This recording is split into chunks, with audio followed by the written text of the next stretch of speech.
தன்னை காட்டினார். இயேசு கிறிஸ்துவின் அன்பு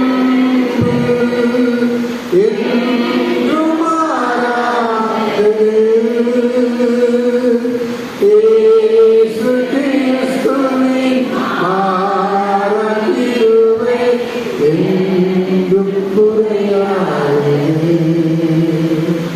இயேசு கிறிஸ்துவின் அன்பு. ஆண்டவராகிய இயேசு கிறிஸ்து சிலுவையிலே 7 பூக்கள், இந்த 7 பூக்களில் முதலாவது மன்னிப்பு வாசிப்போம். லூக்கா எழுதின நற்செய்தி நூல் 23வது அதிகாரம் 34வது வசனம்.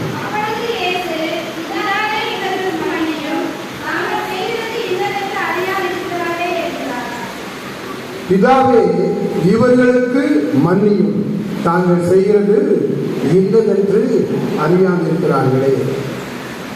பிரியமானவர்களே, இந்த கோர பாடுகள் மத்தியில அந்த கெத்செமனே தோட்டத்திலே ஆரம்பித்த அந்த வேதனை, காரணைகள், ரத்தம் சிந்தினார், அடிக்கப்பட்டார், அவமானப்படுத்தப்பட்டார், நிந்திக்கப்பட்டார். அந்த வேதனையின் மத்தியிலும் கூட சிலுவையிலே தம்மை அறைவதற்கு காரணமாய் இருந்த மக்களை, சிலுவையிலே தம்மை அறைந்தவர்களை அவர்களுக்காக பறித்து பேசும் வகையிலே இவ்விதமாக இதமாக தேவன் வேண்டுதல் செய்கிறார்.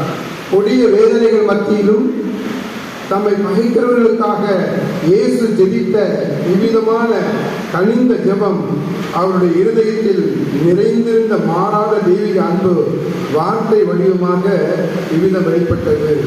நான் உங்களுக்கு சொல்லுகிறேன், உங்கள் சத்துருக்களை சிநேகியுங்கள், உங்களை சபிக்கிறவர்களை ஆசீர்வதியுங்கள், உங்களை பகைக்கிறவர்களுக்கு நன்மை செய்யுங்கள், உங்களை நிந்திக்கிறவர்களுக்காகவும் உங்களை துன்பப்படுத்துவதற்காகவும் ஜெபம் பண்ணுங்கள் என்று ஆண்டவராக இயேசு நம்முடைய போதனையின்படியே அதை சாதனையாக செய்து காட்டி நிரூபித்தார்.